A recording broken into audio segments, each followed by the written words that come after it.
right, so, for this deep dive, we're tackling this pretty substantial work, right, by Muhammad al-Amin bin Muhammad al-Mukhtar al-Shanqiti. And it's about, well, the idea of Islam being this, like, complete way of life. Yeah, definitely. This is not like skinning the surface stuff. Shankiti really gets into like the nuts and bolts of belief, how it plays out in every corner of, what it means to be human. So our mission here is to unpack those, what is it, ten key areas he tackles, right? So that people listening can really grasp this, like, comprehensive worldview he's laying out. Yeah, 10 big ones. And he doesn't see them as like separate things, right? He ties like personal faith, how society should work, even global stuff, all back to these core religious principles. It's monotheism, preaching, good deeds versus bad, how we govern, the ideal society, economics, politics, internal and external, external forces, internal weaknesses, and even like division within the community itself. Right, so we're going for the full picture here. Let's start with that bedrock, like the foundation, Tawhid, monotheism. Shankiti, he goes with that classic breakdown, three categories, right? Exactly. So first up is Tawhid of Allah in his lordship. And okay, it's not just saying, yeah, Allah's the creator, right? There's more to it. Shankiti uses this to show us something about, like, basic human nature. That verse in Az-Zukhruf, when people are asked who made them, the answer is always Allah. It's almost like we're wired for this recognition. Interesting. But I guess acknowledging that doesn't automatically make you a believer in the, specifically Islamic sense, right? Right. Shankiti brings up Pharaoh. His denial wasn't because he didn't get it. It was arrogance, like pure stubbornness. Ashwara spells that out. And Moses' whole encounter with him in Al-Isra, that shows it too. Then you got An-Naml, talking about people denying the truth when deep down they know it's true. That inner conflict is fascinating. Yeah, and it shows just saying Allah created everything. It's not enough. Like verses from Yusuf as Samar Yunus, they hammer this point home. You can't acknowledge his lordship, then turn around and worship other stuff besides him. Right, huge distinction. You can understand there's one power in the universe, but that doesn't mean you're actually directing your life, your worship, solely towards it. Which brings us to category two, Tawhid of all in his worship. This seems like where it gets real, practically speaking. For sure. Shankiti considers this the heart of the message brought by every single messenger. It's all about La ilaha illallah, no God but Allah. It's not just words, it's action. La ilaha, that's negating all other supposed gods, idols, whatever people worship. Then illallah, affirming that all worship, all of it, goes only to Allah. And he's got a whole bunch of verses to support this, like Anna, Al-Anbiya, Al-Baqarah, Azdufr Al-Anbiya. Again, clear message. Worship Allah alone. Reject anything else. That's like Islamic Belief 101. Complete shift in focus in devotion. Then we got that third category, Tawhid of Allah in his names of attributes. So this is about how we relate to Allah through, like, his descriptions of himself, right? Exactly. Shankiti lays down two principles. One, Allah is totally unique. When comparing him to his creation, his attributes are on a whole other level. Two, we believe in the names and attributes he uses for himself in the Quran and what Prophet Muhammad, peace be upon him, described. And it's real, not metaphorical or trying to, like, water it down to fit our understanding. So accepting what's revealed without trying to completely grasp the ungraspable, right? Yeah, and without trying to make him fit into our limited categories. Shankiti reminds us Allah and his messenger know best about him, citing Al-Baqarah and An-Najm. And then there's verses like, there's nothing like unto him in Ashura or Taha, talking about his knowledge of absolutely everything. Wow, so that's our grounding in Tawhid. Pretty thorough. Shankiti then goes to the second issue, preaching. We tend to think of, someone giving a speech, but Shankiti takes it way broader.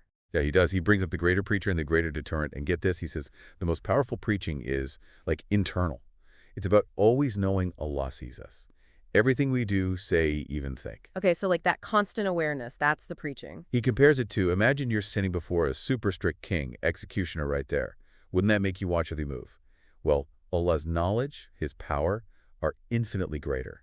So that awareness, that's the ultimate preacher, keeping us in check. Powerful image. It shifts the focus from, like, external reminders to our own internal state. How does he tie this to the whole, like, reason we exist? So he says Allah created us as a test, a trial of our needs, like it says in Surah Al-Kahf, Hud of Volk. It's not just how much did you do, but how well did you do it, best indeed, that kind of thing. And this ties back to worship itself, like in Al-Tariyat.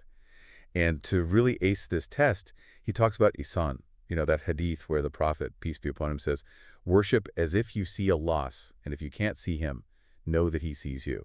Right. So striving for excellence, knowing you're always being watched. That's Ishan. Exactly. It's about that awareness driving every action. And of course, Shanqiti doesn't just leave it there. He brings verses to back it up. Like in Surah Qaf, Allah is closer to us than our own jugular vein. Everything's being recorded. Then there's Al-Araf, Yunus, Hud, all about Allah's knowledge, constant observation. It's the strongest preaching there is, reminding us we're accountable. That's definitely makes you think.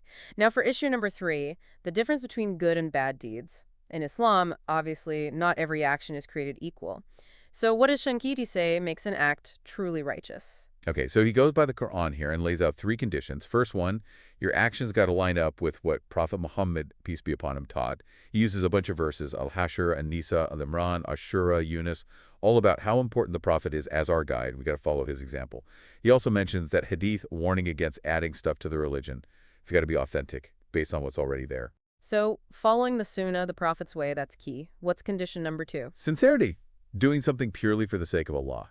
No showing off, wanting praise, nothing worldly. He uses al-Bayina and azamar here. Super important to have pure intention in all worship, all good deeds. It's all about pleasing Allah. And then the third one, probably the most fundamental of all. Right. Your actions have got to be built on the right belief in Allah, the core stuff of Islam. He gives this analogy. Belief is like the foundation of a building. Good deeds are the structure. Weak foundation. The whole thing's going to crumble no matter how fancy it looks. He uses verses from An-Nisa, talking about believers doing good deeds, then compares that to Al-Furqan and Hud, where it says actions of those who reject faith, they mean nothing in the end. Without the right belief, even seemingly good actions, they just don't cut it in Allah's eyes. Right, belief isn't passive, it's what makes everything else meaningful. Now, onto a topic Shankiti really gets strong on, the rule of other than the noble Sharia. So, what's his take on this? He's very clear. Judging, ruling by anything other than Sharia, divine law, that's straight-up disbelief, associating partners with Allah. And to show you how serious this is, he brings up that story from al-Amin, where Satan whispers to the Meccans, telling them it's okay to eat dead animals if they're slaughtered in someone else's name, not Allah's. And that's condemned so strongly, it's like worshiping something other than Allah. Wow, that's a bold statement. What verses does he use to support this? He's got several, Yasin and Maryam, talking about not following Satan's commands, An-Nisa and Al-An'am, showing how obeying anything that goes against divine guidance, that's like worshiping something else. And then there's a Toba, about people taking their scholars, their monks, as lords besides Allah.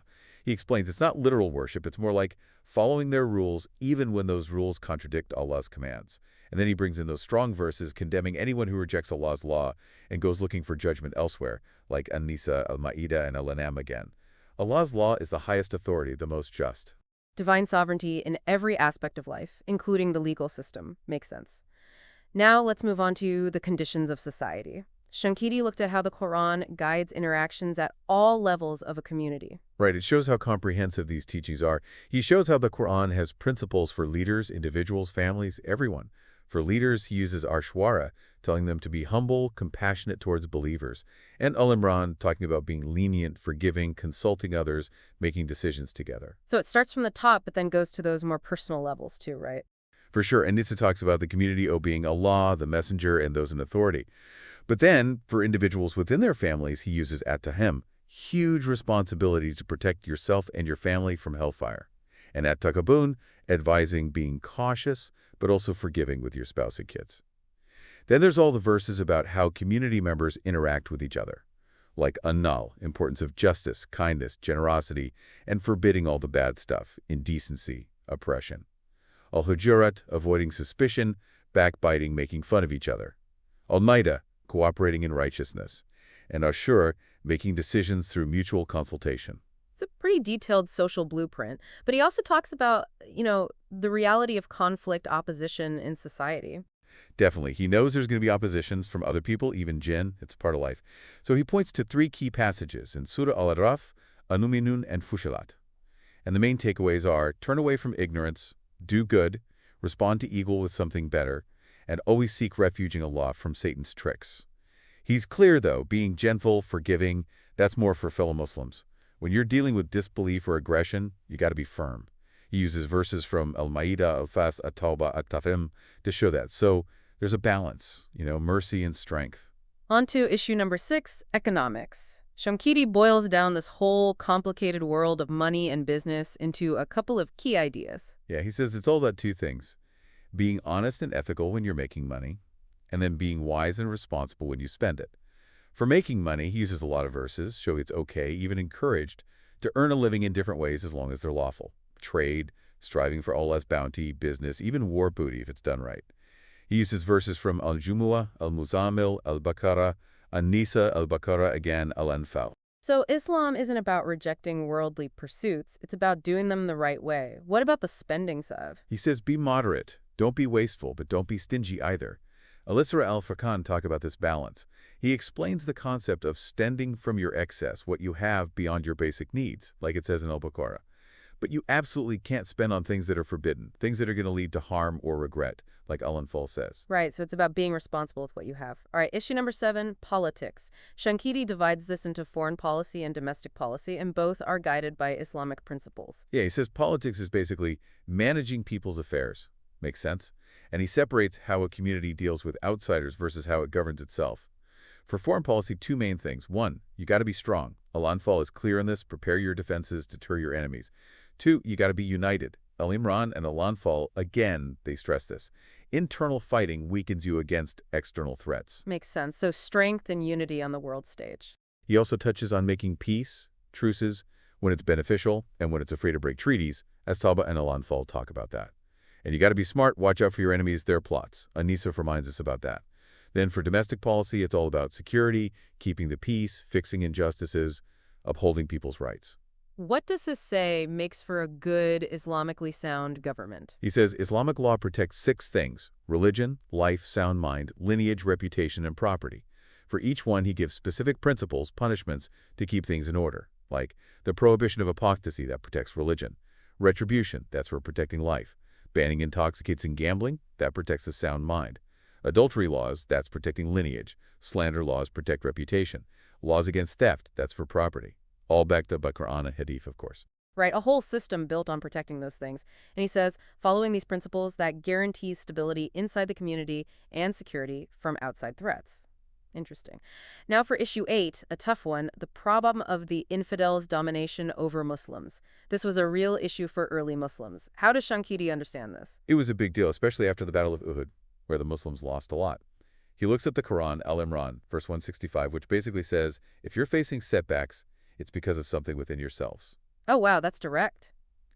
And then he goes deeper. Al-Imran 152 lists reasons: loss of courage, questioning orders, disobeying the Prophet, being too focused on worldly gains, like those archers who left their posts to chase loot. That's a classic example. The message is, internal problems lead to external weakness. So true. Which takes us to issue 9, the problem of the Muslims' weakness in numbers and equipment. What's the solution for this, according to Shanqiti? He says the real cure is sincerity to Allah, strong faith. He uses the pledge of Ridwan as an example from Surat Al-Fas. The believers were sincere, Allah knew their hearts, and they were given victories beyond what they could have imagined. And then there's the Battle of the Confederates in Al-Asab. They were outnumbered, facing hardship, but their faith only got stronger, and Allah sent angels, strong winds, to help them. So their faith literally turned the tide of battle. Amazing. He also reminds us of stories from al-Baqarah, where small groups of believers defeat huge armies.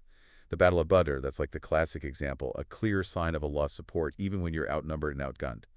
And in Al-Hajj, he lists the qualities of those Allah promises to help: establishing prayer, paying zakah, encouraging good, forbidding evil. It's not about the size of your army, it's about the strength of your faith. Exactly, and he even ties this back to economics, referencing Surah Al-Munafiqun.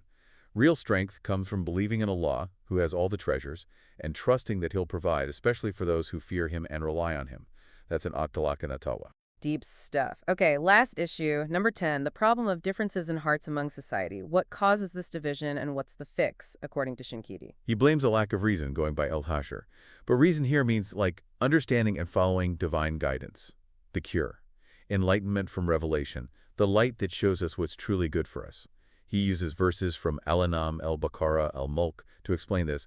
Divine guidance is like a light in the darkness. Taking us out of confusion, showing us the right path. Right, and then he sums up 3 types of good things in life. Preventing bad stuff, like protecting religion, life, intellect, family, reputation, and wealth.